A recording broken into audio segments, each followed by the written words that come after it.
बिस्मिल्लाहिर्रहमानिर्रहीम अस्सलाम वालेकुम। आज की इस वीडियो में मैं आपको बताऊंगी कि अगर बाइनांस P2P से ट्रांजैक्शन करने की वजह से आपका अकाउंट फ्रीज़ हो गया है या बैन हो गया है तो आप अपने अकाउंट को किस तरह से अनबैन कर सकते हैं। तो आज की ये वीडियो बहुत इंपॉर्टेंट होने वाली है। वीडियो को एंड तक लाजमी देखिएगा और चैनल को सब्सक्राइब करना ना भूलिएगा। वीडियो को स्टार्ट करने से पहले बेसिकली मैं आपको बताऊँगी कि P2P में बेसिक कंसेप्ट जो है वो होता क्या है। बाय का कंसेप्ट यहाँ पे इस तरह से होता है कि हम जो है पैसे सेंड करते हैं बाय सेलर को और वो जो है हमें USDT उसके बदले में सेंड करता है। इसके लिए हमें यहाँ पे बाय के ऑप्शन में आना होता है और यहाँ पे जो है हम यहाँ पे USDT को बाय करते हैं और अपने जो है बैंक अकाउंट से या इजी पैसे से पेमेंट करते हैं और सेलर जो है हमें USDT दे देता है। और उसके बाद सेल का जो मेन कंसेप्ट ये होता है कि हम जो है अपनी क्रिप्टो को किसी सेलर के पास, किसी बायर के पास जो है हम उसको सेल करते हैं। वो बायर जो है हमसे वो क्रिप्टो ख़रीदता है, उसके बदले में हमें जो है हमारे पैसे दे देता है, या तो बैंक अकाउंट में भेज देता है या फिर इजी पैसा या जैस कैश, जिस तरह से भी हो, नया पे, या जिस तरह से वो करना चाहे उस तरह से वो हमें पे कर देता है। तो अब इसमें बैंक अकाउंट फ्रीज़ होने की जो रीज़न्स होती हैं वो दो रीज़न्स होती हैं।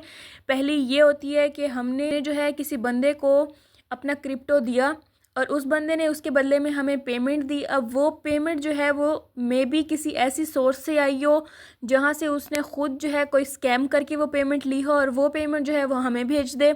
तो अगर साइबर क्राइम वाले के पास उसकी डिटेल चली जाती है तो वो आगे ये भी देखेंगे कि उसने आपको भी सेंड किए हैं।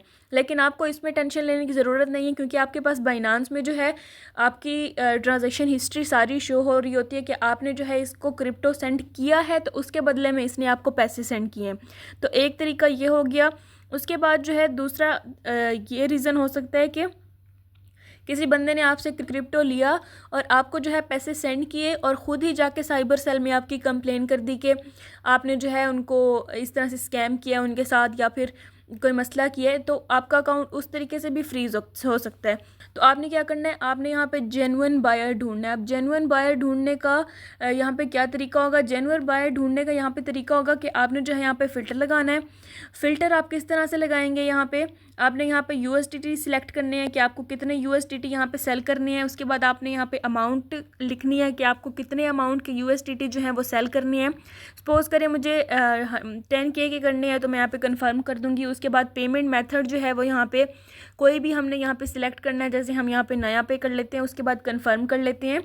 और जो है हम यहाँ फ़िल्टर के ऑप्शन में आ जाते हैं। फ़िल्टर के ऑप्शन में आने के बाद हमने क्या करना है, फ़िल्टर के ऑप्शन में आने के बाद हमने यहाँ पे जो है ऐड टाइप जो है इसको ऑन कर देना है। ऐड टाइप जो है हमारी वेरीफाइड मर्चेंट्स होनी चाहिए, यानी कि हम जो है जिस भी मर्चेंट को यहाँ पे सेल करें वो वेरीफाइड होना चाहिए। तो इसमें जो है अब बाइनांस आपको वही मर्चेंट शो करेगा जो बाइनांस के वेरीफाइड अकाउंट यूज़र्स होंगे।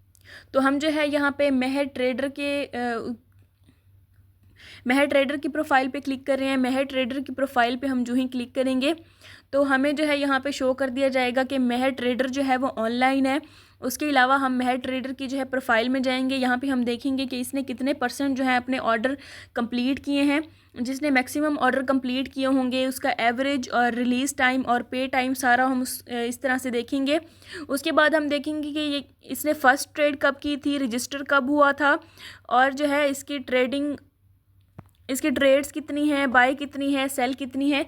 आपने जो है पर्सनली ये देखना है कि बाय कितनी है और सेल कितनी है, क्योंकि बंदा बाय कर रहा होगा और जो बंदा सेल कर रहा होगा यानी कि वो वेरीफाइड यूज़र है। अगर कोई बंदा सिर्फ आपसे क्रिप्टो बाय कर रहा है और वो सेल नहीं कर रहा है तो मे भी हो सकता है कि वो कोई जेन्युइन यूज़र ना हो। तो आपने जो है पहले इस पर्सन की प्रोफाइल देख लेनी है, उसके बाद आपने उसको सेंड करने हैं। और उसके बाद दूसरा तरीका आपके पास ये होगा कि आप अपने मेन अकाउंट से जो है पेमेंट ट्रांसफ़र करें ही ना, आप अपने मेन अकाउंट में पेमेंट लें ही ना, आप एक प्राइमरी अकाउंट को आप साइड पे रख दें।